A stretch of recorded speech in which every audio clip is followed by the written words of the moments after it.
Di hari peluncuran game, sistem malah melupakanku. Akibatnya, saat tiba di desa pemula, aku hanya punya celana.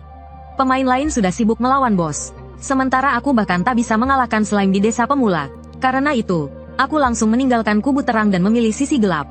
Dengan begitu, aku mendapatkan satu-satunya kelas tersembunyi, pendekar kegelapan. Tapi ini juga membuatku jadi musuh semua pemain di server. Hari ini adalah hari uji coba terbuka game Eternal. Saat pemain lain masih menonton animasi pembuka, aku langsung melewatinya dan masuk ke dalam game. Lagi pula, mengambil langkah pertama adalah kuncinya. Hasilnya, aku melewatkan hadiah pemula dari sistem. Akibatnya, saat tiba di desa pemula, aku hanya punya celana. Untungnya, aku tak perlu antre untuk menerima misi pemula. Aku langsung bergegas menemui kepala desa untuk menanyakan misi yang tersedia. Tapi kepala desa melirikku dengan jijik dan berkata, "Kau, seorang pemula yang dilupakan sistem, pantaskah?" Mendengar itu, aku langsung mengubah ekspresiku. "Kakek tua, jangan sok jual mahal, kau mau kuhancurkan desa jelekmu ini?" Kepala desa ketakutan dan menunjuk ke arah pintu desa. "Anak muda, misimu adalah mengalahkan monster di pintu desa." Begitu ia selesai bicara, sistem menanyakan apakah aku mau menerima misi tingkat D. Buktikan kemampuan.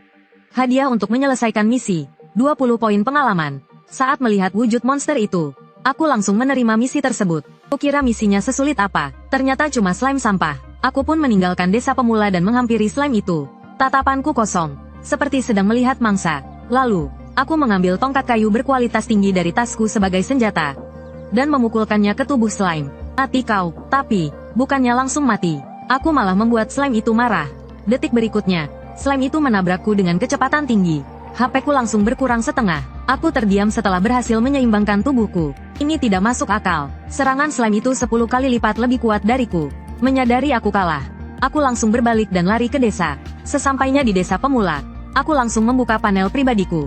Ternyata, atributku sangat rendah, dan levelku tidak punya poin atribut bebas untuk ditambahkan. Pantas saja aku bahkan tak bisa mengalahkan slime terlemah. Tapi, kupikir jika pengembang game membuat pengaturan seperti ini, pasti ada cara untuk mengatasinya. Aku pun mulai mencari cara di sekitar desa pemula. Akhirnya, pandanganku tertuju pada seorang prajurit. Karena aku tak bisa melihat levelnya, pasti levelnya di atas 6. Aku langsung menghampirinya untuk meminta bantuan. Tapi, ia langsung menolak permintaanku. "Kalian para petualang ingin aku membantu mengalahkan slime? Jangan harap, meskipun dengan 10 koin emas. Tapi aku langsung menawarkan 10.000 koin emas. Kalau tidak bisa, aku akan cari orang lain." Prajurit itu terkejut, gajinya setahun hanya 6 koin emas. 10.000 koin emas cukup untuk hidupnya beberapa kali. Ia pun langsung memanggilku yang hendak pergi. "Tuan kaya muda, imbalanmu telah menggerakkanku." Aku tersenyum dalam hati. Benar saja, NPC juga tak bisa menolak godaan uang. Aku pun menyampaikan permintaanku. Detik berikutnya, tubuhku memancarkan cahaya keemasan. Prajurit itu mengajarkan semua keahliannya padaku. Meskipun ini semua keterampilan dasar, cukup untuk melawan slime. Lalu, prajurit itu meminta koin emas dariku. Tapi mana mungkin aku punya koin emas. Baru saja masuk game. Jadi aku berbohong. Bilang fitur top up game belum dibuka. Aku bisa menulis surat hutang dulu. Nanti setelah fitur top up online, aku akan langsung membayarnya. Mendengar itu, prajurit itu akhirnya membuat perjanjian denganku. Jika dalam seminggu aku tidak membayar koin emasnya, aku akan diburu olehnya. Tapi aku tidak panik sama sekali. Malah aku menambah 10.000 koin emas untuk membeli peralatannya. Karena 7 hari kemudian, kekuatanku sudah cukup untuk menghajarnya. Setelah selesai, aku memakai peralatan prajurit itu dan pergi keluar desa. Meskipun hanya peralatan biasa, dengan statusku saat ini, sudah cukup untuk melawan slime. Saat itu, banyak sinar cahaya turun dari langit. Terlihat para pemain mulai berdatangan ke desa pemula. Sepertinya aku harus bergegas. Tak lama, aku kembali ke hadapan slime. Tanpa basa-basi, aku langsung melancarkan combo skill ke arahnya. Langsung mengurangi 50 HP-nya. Slime yang marah menyerangku lagi. Kali ini hanya mengurangi 12 HP-ku. Lalu aku ayunkan pedangku lagi. Langsung membunuhnya. Melihat ini, aku sangat senang. Inikah perbedaan antara punya dan tidak punya perlengkapan dan skill? Jadi aku memutuskan untuk membantai di sini. Kurang dari 1 jam, levelku naik menjadi 2. Tidak hanya HP-ku yang berlipat ganda, serangan dan pertahananku juga bertambah 1 poin. Tapi 2 jam kemudian, pemain lain masih terjebak di quest slime. Bahkan tim berlima pun tidak bisa melewatinya. Sementara itu, levelku sudah mencapai 3. Lalu aku menemui kepala desa dan melemparkan sekantong inti slime ke hadapannya. Tapi dia masih menunjukkan ekspresi meremehkan dan berkata, "Sepertinya ada beberapa pemain yang punya sedikit kecerdasan." Melihatnya begitu sombong, aku langsung menyindirnya. "Quest ini terlalu mudah, ada quest yang lebih sulit." Mendengar itu, kepala desa menunjukku dengan marah. Ada sih, berani tidak kau memburu 10 iblis agung? Batas waktu, 1 minggu. Segera, panel quest muncul. Burulah 10 iblis agung terkuat dari fraksi kegelapan. Batas waktu, 1 minggu. Melihat quest itu, aku langsung tercengang. Kakek, kau mempermainkanku, menyuruh pemula sepertiku memburu bos level max. Bukankah itu cari mati? Melihatku ketakutan, kepala desa mulai mengejek. Tadi bukannya sombong sekali, kau sekarang jadi pengecut, sepertinya kau hanya sedikit lebih pintar dari mereka. Tapi tetap saja sampah.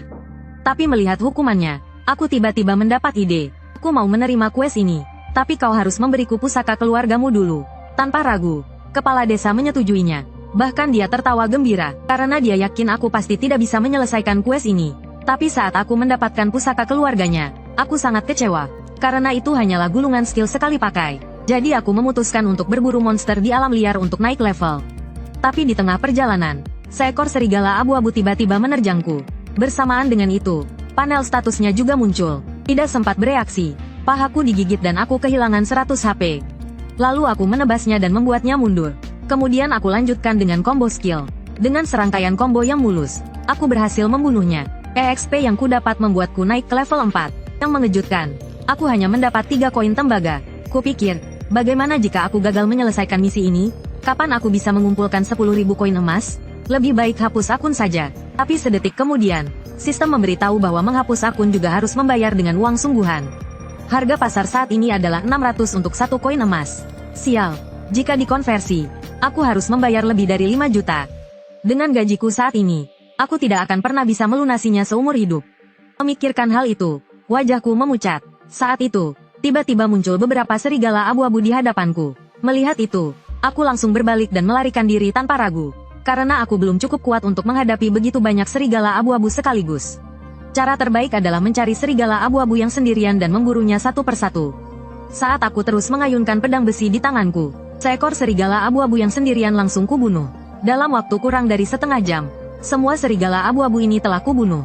Reputasi, levelku juga naik ke level 7. Keberuntungan, 0. Reputasi, 0. Atributku juga meningkat pesat. Keberuntungan, 0. Dan aku juga mendapatkan pelindung pergelangan tangan kulit serigala. Tetapi saat aku terus mencari monster, tiba-tiba aku melihat sosok besar di depan. Setelah kulihat lebih dekat, ternyata itu adalah bos perunggu, Raja Serigala Iblis. Melihat atributnya yang mengerikan, aku awalnya berencana untuk membunuhnya setelah levelku naik. Tetapi situasi saat ini tidak memberiku waktu untuk mengambil jalan biasa. Jadi aku memutuskan untuk mengambil risiko. Tetapi gerakan yang kuciptakan segera menarik perhatian Raja Serigala. Dalam sekejap mata, ia sudah berada di dekatku. Kecepatannya terlalu cepat bagiku untuk menghindar. Detik berikutnya, cakarnya menghantam tubuhku. Serangan ini mengurangi 219 poin darahku. Yang membuatku putus asa adalah, seranganku hanya memberikan 9 poin kerusakan padanya. Namun, saat Raja Serigala bersiap menyerangku lagi, seekor serigala abu-abu tiba-tiba menyerangku dari belakang. Aku yang tak sempat menghindar kehilangan 78 poin darah lagi. Melihat itu, aku langsung mencengkeram lehernya dan menjadikannya perisai. Namun, tindakan ini justru membuat serangan Raja Serigala terhenti seketika. Melihat hal ini, aku tersenyum tipis. Sepertinya aku bertaruh dengan benar. Ternyata benar, serigala tidak akan melukai sesama. Segera, aku memanfaatkan kesempatan ini untuk menyerang balik Raja Serigala. Meski setiap pukulan hanya memberikan sedikit kerusakan. Namun, setelah serangan terus-menerus selama 2,5 jam, darah Raja Serigala turun hingga kurang dari setengah. Namun, saat itu tubuh Raja Serigala tiba-tiba memancarkan cahaya merah. Karena pihak resmi telah mengatakan bahwa makhluk dalam game dapat berevolusi, pada saat ini, aura Raja Serigala terus meningkat. Untungnya, itu hanyalah keterampilan haus darahnya, mengurangi 0,2% poin darah setiap menit, meningkatkan serangan sebesar 15%, dan kecepatan sebesar 20%. Melihat ini, akhirnya aku bisa bernapas lega. Dengan begini, aku bisa menguras darahnya lebih cepat. Namun, di detik berikutnya aku tercengang. Raja Serigala yang sebelumnya tidak melukai sesama, tiba-tiba membunuh serigala abu-abu yang aku pegang dengan sekali serang. Namun, untungnya, Raja Serigala terlalu sedih hingga tidak bisa bergerak selama 5 detik. Melihat ini, aku langsung memanfaatkan kesempatan ini untuk melancarkan serangan kombinasi terkuatku. Namun, karena lupa berhenti, aku hampir mati diserang oleh Raja Serigala. Melihat situasi ini, aku tanpa ragu berbalik dan kabur. Sayangnya, kecepatan gerakku tidak sebanding. Hanya dalam waktu singkat, dia sudah mengejarku. Kupikir usahaku akan sia-sia. Namun, gerakan menghindarku yang tidak disengaja memberikan harapan. Mungkin aku bisa mengalahkannya dengan pergerakan cerdik. Segera aku mulai menyerang sambil mundur. Akhirnya, setelah 5 jam, aku berhasil menghabiskan darah terakhirnya. Selamat, Anda berhasil membunuh bos level perunggu, Raja Serigala yang dimodifikasi. Mendapatkan 2000 EXP bonus. Reputasi bertambah 500. EXP yang kudapat langsung menaikkan levelku ke 10. Sistem kembali memberi notifikasi. Aku adalah pemain pertama yang mengalahkan bos level perunggu. Apakah Anda ingin mengumumkan pencapaian gemilang ini kepada semua petualang? Pengumuman ke seluruh server akan menambahkan 10.000 reputasi. Tentu saja aku tidak akan menolak hal baik ini. Jadi, aku memilih untuk mengumumkannya ke semua pemain. Para pemain yang masih terjebak di misi slime langsung terkejut melihat ini. Gila, kita masih mengerjakan misi pemula. Sementara sang master sudah melawan bos. Seketika, banyak pemain mengirim permintaan pertemanan kepadaku. Saat aku hendak memeriksa item drop dari Raja Serigala, sebuah suara tiba-tiba datang dari belakangku. Jadi kau, petualang rendahan, yang membunuh bonekaku yang kukembangkan dengan susah payah. Anggap saja suatu kehormatan bagimu untuk mati di tangan seorang master level emas ke-8. Melihat orang yang datang, aku langsung mengerti bahwa dia adalah penyihir mayat yang disebutkan dalam deskripsi Raja Serigala. Aku hanya tidak menyangka dia adalah bos level emas ke-8. Tapi aku tidak panik sama sekali, karena aku masih punya kartu as dari kepala desa. Selama HP-nya kurang dari 5 juta, aku bisa membunuhnya dalam sekejap. Saat penyihir mayat hendak menghabisiku, aku segera mengeluarkan pusaka kepala desa dan melindungiku. Penyihir mayat langsung tertegun melihat gulungan kutukan di tanganku. Dia tidak percaya seorang petualang pemula memiliki item seperti itu. Melihat ekspresinya yang ketakutan, aku langsung merasa bangga. Kalau kau tidak ingin mati, tunjukkan panel informasimu, dan serahkan semua hartamu. Mendengar itu, penyihir mayat langsung mengerti bahwa aku khawatir HP-nya melebihi damage gulungan kutukan. Lalu dia berkata dengan nada mengejek, "Silakan robek saja, hanya gulungan kutukan sekali pakai. Kau pikir aku, Daniel, akan takut?" Tapi saat aku membuka gulungan dan benar-benar akan merobeknya, dia langsung panik, karena saat ini dia sudah terluka parah, dan tidak yakin bisa menahan damage kutukan. Maka dia segera mencegahku. Melihat itu, aku langsung gembira. Sepertinya gulungan kutukan di tanganku berhasil mengintimidasinya. Tapi menanggapi permintaanku, dia bilang karena aturan dunia ini, dia tidak bisa memberikan peralatan atau item kepada petualang secara cuma-cuma. Tapi dia bisa membuat pengecualian dengan menerimaku sebagai muridnya, dan mengajariku ilmu pedang faksi ke-8. Detik berikutnya, notifikasi sistem muncul. Apakah Anda setuju untuk bergabung dengan faksi ke-8? Jika setuju, reputasi faksi terang akan berkurang 100.000, dan sistem reputasi faksi ke-8 akan diaktifkan. Lalu, panel kelas tersembunyi penyihir pedang ke-8 muncul. Kelas ini memiliki potensi yang tak tertandingi, dan jauh lebih kuat daripada kelas penyihir pedang biasa dari faksi terang. Lagi pula, penyihir pedang dalam wujud ke-8 pasti terlihat lebih keren. Memikirkan hal itu, aku langsung setuju tanpa ragu.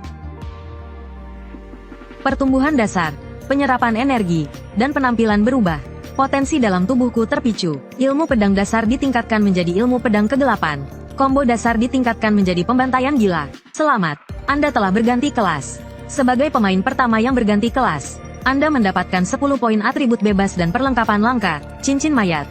Lalu, warna kulitku perlahan berubah menjadi ungu hitam yang aneh. Kekuatan yang deras mengalir ke seluruh tubuhku. Saat itu, aku jelas merasakan kekuatanku terus meningkat. Tapi melihat penampilanku setelah berubah, aku tercengang. Wujud awal penyihir pedang ke-8 ini terlalu jelek. Aku terlihat seperti orang jahat. Lalu aku bertanya pada Daniel apakah ada cara untuk kembali ke wujud semula. Mendengar itu, Daniel segera menjelaskan. Jangan khawatir, ini hanya karena aura jahat di dalam tubuhmu meluap. Setelah kamu cukup kuat untuk mengendalikan aura jahat itu, kamu akan kembali normal. Sekarang, aku akan menyembunyikan wujud aslimu. Sebuah kekuatan mengalir ke dalam tubuhku. Detik berikutnya, sistem memberitahuku bahwa aku menerima teknik penyembunyian dari Daniel. Berlangsung selama 3 hari. Setelah itu, Daniel mulai memberiku kues perubahan kelas. Sebagai pengkhianat faksi terang, faksi gelap membutuhkanmu untuk membuktikan kesetiaanmu. Bunuh 100 petualang atau penduduk asli dari faksi terang, untuk mendapatkan pengakuan dari faksi gelap. Setelah mengatur semuanya, Daniel bersiap untuk pergi dari sini untuk memulihkan diri. Setelah lukaku sembuh, aku akan kembali untuk membawamu keluar dari desa pemula ini. Tapi sebelum itu, aku harus mengingatkanmu. Kamu telah kehilangan perlindungan Dewi Kehidupan. Sebelum kamu menyelesaikan kues perubahan kelas. Jika kamu mati, kamu tidak akan bisa hidup kembali. Mendengar itu, aku langsung merasa ditipu. Tapi sebelum pergi, Daniel mengatakan agar aku tidak meremehkan bakatku sendiri. Kamu adalah satu-satunya orang di faksi gelap yang berganti kelas menjadi pendekar gelap. Mendengar itu, aku merasa lega. Lalu aku mulai memeriksa skillku. Aku menemukan bahwa semua skillku telah naik 1 level. Dan cincin andit yang ku dapat sebagai hadiah ternyata adalah equipment level perak. Aku menatap kawanan serigala abu-abu di depanku dengan seringai jahat. Aku bisa menggunakan kalian untuk menguji skill baruku. Ternyata, hanya dengan satu skill, aku bisa membunuh serigala abu-abu yang biasanya membutuhkan beberapa serangan. Dengan cepat, aku mengumpulkan equipment untuk bagian tubuh lainnya. Equipment yang lebih bisa kujual di desa untuk mendapatkan uang. Tapi saat itu, seorang pria mendorongku. Tempat ini sudah dipesan oleh Guild Pahlawan. Ku berikan waktu 3 detik untuk pergi dari sini. Mendengar itu, aku tertawa. Saat aku sedang mencari 100 kepala untuk quest perubahan kelasku, kalian datang menghampiriku. Setelah mengatakan itu, aku langsung mengaktifkan fungsi rekaman. Detik berikutnya, anggota Guild Pahlawan langsung menyerangku dengan senjata mereka. Tapi ketika senjata mereka mengenai tubuhku, mereka terkejut, karena mereka hanya bisa memberiku damage minimum system, yaitu 1 poin. Sedangkan aku, hanya dengan 1 serangan biasa, bisa langsung membunuh 2 orang. Saat aku kagum dengan atributku, aku juga terkejut mengetahui bahwa membunuh petualang memberiku experience. Melihat itu, aku mulai memburu pemain Guild Pahlawan lainnya, tanpa terkecuali. Semuanya terbunuh dengan 1 serangan. Dalam waktu kurang dari setengah menit, aku berhasil membunuh mereka semua. Lalu aku pergi ke desa pemula untuk menjual equipment. Seorang pemain bernama Bailong datang menemuiku. Dia dengan tulus mengundangku untuk bergabung dengan guildnya, tapi aku menolak tawarannya dengan alasan malas. Namun, dia tidak marah. Dia malah membeli semua equipmentku, dan mengatakan bahwa dia akan membeli semua equipment yang kujual di masa mendatang. Transaksi ini membuatku langsung mendapatkan 40.000. Setelah itu, aku keluar dari game untuk sementara waktu. Aku mengunggah rekaman Guild Pahlawan yang menduduki area perburuan ke internet. Dalam 13 menit, berita heboh ini langsung viral di internet. Para pemain yang pernah diintimidasi oleh Guild Pahlawan merasa puas. Tapi ketua Guild Pahlawan tidak bisa tenang setelah mengetahui hal ini. Dia langsung mengeluarkan sayembara, dan memerintahkan semua anggota Guild Pahlawan di desa pemula itu untuk bergerak. Membunuhku sekali akan mendapatkan hadiah 50.000 uang tunai. Dan tidak ada batasan berapa kali bisa membunuhku. Setelah pengumuman itu, sejumlah besar pemain mencariku demi hadiah. Namun, di mataku, para pemain ini hanyalah semut. Dalam waktu kurang dari setengah jam, jumlah killku mencapai 74. Tapi saat ini, HP-ku hampir habis. Untungnya, serangan pemain hanya memberiku damage 1 digit. Dan aku mendapatkan poin pengalaman dengan membunuh mereka. Dengan cepat levelku naik ke 11. Detik berikutnya, HP-ku langsung penuh. Melihat ini, para pemain langsung tercengang. Apa-apaan ini? Orang ini bisa naik level dengan membunuh pemain? Saat semua orang hendak menyerah, seorang pemain melangkah maju. Dia hanya naik level karena menggunakan bonus first skill dari sistem. Sekarang dia sudah membunuh banyak pemain.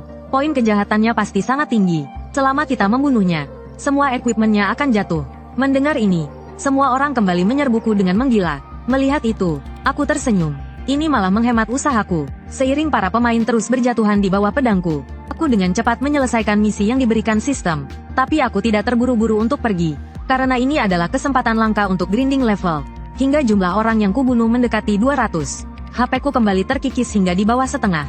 Mereka mengira akhirnya bisa membunuhku. Tapi dengan kematian seorang pemain, levelku naik lagi. Sebelum mereka sempat terkejut, aku berinisiatif berkata, "Sobat-sobat, mau berusaha lagi?" Item bonus dari sistem kali ini benar-benar habis. Tapi para pemain ketakutan hingga membuang senjata mereka dan langsung kabur. Percuma saja bertarung. Ratusan orang bisa dengan mudah membunuh bos level perunggu. Tapi mereka tidak bisa membunuh monster ini. Melihat itu, aku tidak berniat untuk terus memburu mereka. Karena setelah naik 2 level, poin pengalaman dari mereka sudah sangat sedikit. Lalu aku menyadari poin kejahatanku 0. Sepertinya membunuh pemain dari faksi berbeda tidak menambah poin kejahatan. Saat itu, muncul jendela pop-up darurat di depanku. Saat ku buka, ternyata mentorku, Daniel, sedang dalam bahaya. Dan jika dia mati, aku akan kehilangan 50.000 poin reputasi faksi kegelapan. Sialan, kalau kau mati, aku tidak akan bisa tinggal di kedua faksi. Jadi aku bergegas ke tempatnya sambil menggerutu. Sementara itu, Daniel sudah terpojok, dan orang di hadapannya ternyata adalah kepala desa pemula. Jika aku membunuhmu, aku akan berkesempatan untuk belajar di gereja cahaya. Tidak sia-sia aku menghabiskan beberapa bulan untuk melacakmu. Mendengar itu, Daniel tertawa. Orang tua, jangan kira aku takut padamu hanya karena levelmu 1 tingkat di atasku. Belum tentu siapa yang menang dan kalah.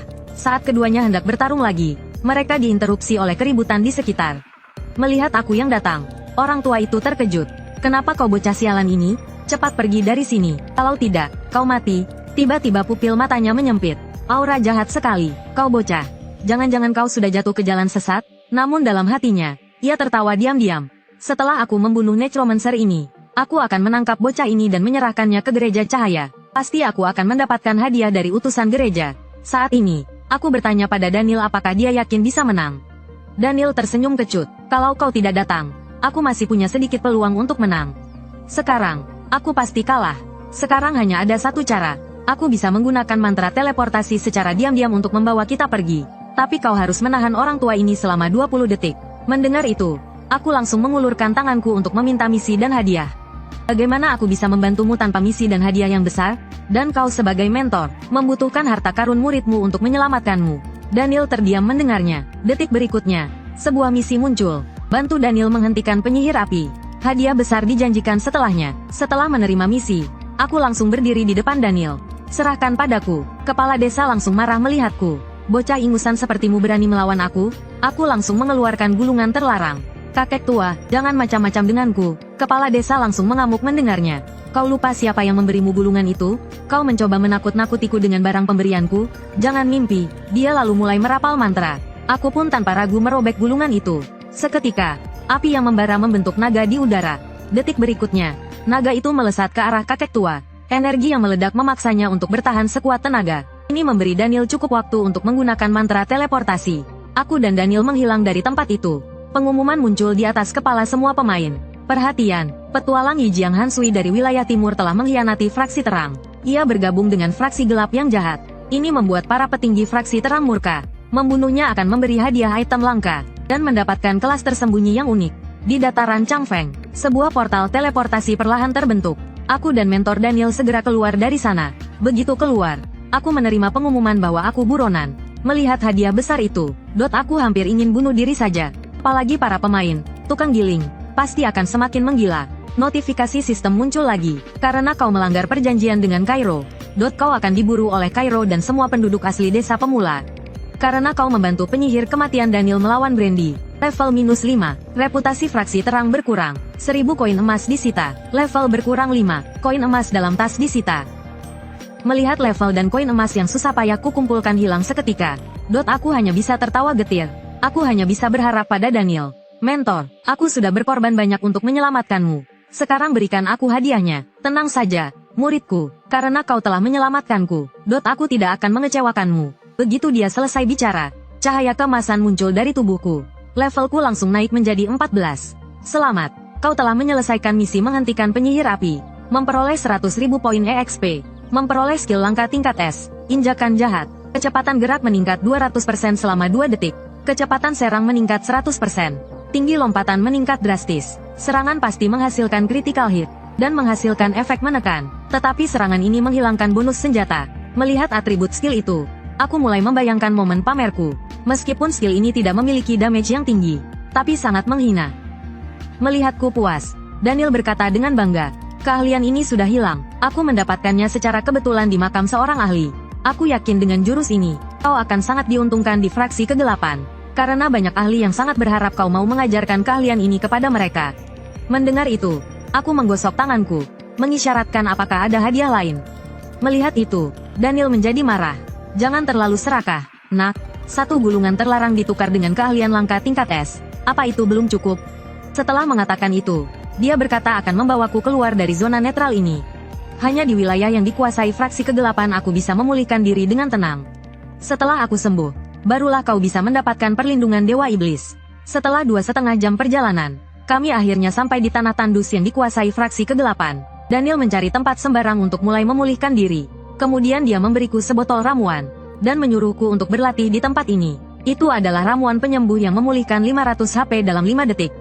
Detik berikutnya, pemberitahuan misi muncul.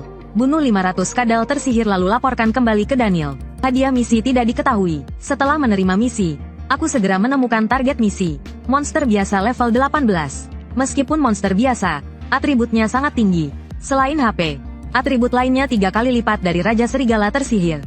Melihat itu, aku langsung menggunakan keahlian S, injakan jahat. Sebelum kadal tersihir bereaksi, aku sudah berada di belakangnya. Kemudian aku melompat, dan menendang kepalanya yang paling rapuh. Serangan ini langsung mengurangi 1.800 lebih HP-nya. Kemudian, keahlian pembantaian gila dengan cepat menyusul, mengurangi hampir 4.000 HP-nya lagi. Saat itulah kadal tersihir bereaksi, dan segera menggigit betisku. tapi hanya memberikan 400 kerusakan padaku. Melihat itu, aku menyeringai jahat. Untungnya, dengan lebih dari 7.000 HP-ku, cukup untuk membantai di sini. Kadal tersihir pertama segera kubunuh. Mendapatkan 500 poin pengalaman. Tapi keributan tadi menarik beberapa kadal tersihir. Aku terpaksa bertarung sambil mundur, agar tidak dikepung. 2,5 menit kemudian, mereka semua kubunuh. Saat aku sibuk mengumpulkan koin tembaga yang dijatuhkan, komunikatorku tiba-tiba berdering. Ternyata itu bos yang membeli perlengkapanku dulu. Sobat, kau terkenal sekarang. Semua forum mendiskusikan cara membunuhmu. Tapi aku bersedia membayar 20 juta untuk skillmu. Pertimbangkanlah. Mendengar itu, aku langsung berpikir keras. 20 juta memang banyak. Tapi aku belum mendapat perlindungan 10 dewa iblis. Jika mati, akun ini akan sia-sia. Jadi aku langsung menolaknya. Ditolak. Dia hendak mengakhiri komunikasi. Aku segera memberitahunya bahwa aku punya beberapa perlengkapan untuk dijual. Mendengar itu, pria itu tanpa ragu membeli perlengkapan tersebut. Setelah selesai, aku melanjutkan misi. Seiring kadal tersihir terus mati di pedangku, levelku dengan cepat naik ke level 15. Tiba-tiba penampilanku berubah menjadi wujud pendekar kegelapan. Selamat, Anda telah mencapai level 15. Kekuatan pendekar kegelapan telah diaktifkan. Mempelajari keahlian kekuatan kematian, memulihkan 0,5% HP per detik setelah keluar dari pertarungan. Efek berkurang menjadi 0% saat dalam pertarungan. Melihat itu, aku sangat gembira. Ini benar-benar teknik cheating yang hebat. Bahkan jika aku tidak bisa mengalahkan mereka, aku bisa kabur. Dalam waktu kurang dari 4 menit, HP-ku akan penuh kembali. Jadi aku tidak perlu khawatir lagi saat berburu kadal iblis. Segera, jumlah kadal iblis yang kubunuh mencapai 93. Aku melihat sepatu bot satu-satunya yang jatuh dan tersenyum kecut. Rasio dropnya sungguh parah. Sepertinya aku harus meningkatkan keberuntunganku. Untungnya, sepatu perunggu ini cocok untukku. Aku bisa memakainya setelah naik level 1 lagi. Tapi saat itu, perutku tiba-tiba keroncongan. Jadi aku harus lockout dulu untuk mengisi perutku. Sementara itu, di dunia nyata, seorang pria sedang melaporkan kejadian di dalam game kepada bosnya. Dan merekalah dalang di balik serangan para pemain biasa terhadapku. Tapi mereka tidak pernah menyangka, ratusan pemain tidak bisa mengalahkanku. Saat itu, setelah kenyang, aku masuk kembali ke dalam game. Tiba-tiba, sebuah ekor melemparkanku beberapa meter. HP-ku langsung berkurang 1000 poin. Setelah menstabilkan diri, aku melihat seekor kadal raksasa di depanku. Kemudian, panel atributnya muncul. Itu adalah bos perunggu level 20. Melihat itu, aku tersenyum. Aku bisa menggunakannya untuk menguji kekuatanku saat ini. Jadi aku memutuskan untuk melawannya secara langsung. Pertama, aku menggunakan skill injakan jahat. Seketika, aku memberikan lebih dari 1000 poin damage, dan menyebabkan efek penekanan, membuatnya berhenti sejenak. Tapi yang tidak kuduga adalah, hanya dengan menyentuh tubuhnya, aku akan terkena racun. Hanya dalam sekejap, racun menyebar ke seluruh tubuhku. Dalam kondisi ini, HP-ku berkurang 50 poin per detik, berlangsung selama 10 detik. Melihat itu, aku segera meminum ramuan penyembuh dari Daniel. Lalu aku mencabut pedang panjangku dan melompat. Aku menebas kepala Raja Kadal Iblis dengan satu tebasan kuat. Seketika, aku mengurangi HP-nya lebih dari 500 poin. Kemudian, skill tebasan gila dengan cepat menyusul, menghasilkan hampir 4000 damage lagi. Raja Kadal Iblis yang kesakitan mengayunkan ekornya lagi untuk menyerang. Saat menghindar, aku memanfaatkan jeda serangannya, dan memotong ekornya dengan pedangku. Kehilangan ekornya sama saja dengan kehilangan senjatanya, dan kehilangan keuntungannya melawanku. Segera, HP-nya benar-benar habis. Bersamaan dengan itu, koin perak bertebaran di tanah. Aku lebih penasaran dengan equipment apa yang akan kudapatkan. Job unikku di seluruh dunia, pendekar kegelapan, kembali mendapatkan peningkatan yang epik. Bahkan bos perunggu level 20, Raja Kadal Iblis, tidak bisa bertahan lebih dari 2,5 menit di tanganku. Tidak hanya menjatuhkan ratusan koin perak, tapi juga 2 equipment perunggu kelas atas. Serangan, 25-30. Salah satunya, armor batu kuning, bisa kupakai setelah mencapai level 20. Desa Batu Magma, perunggu.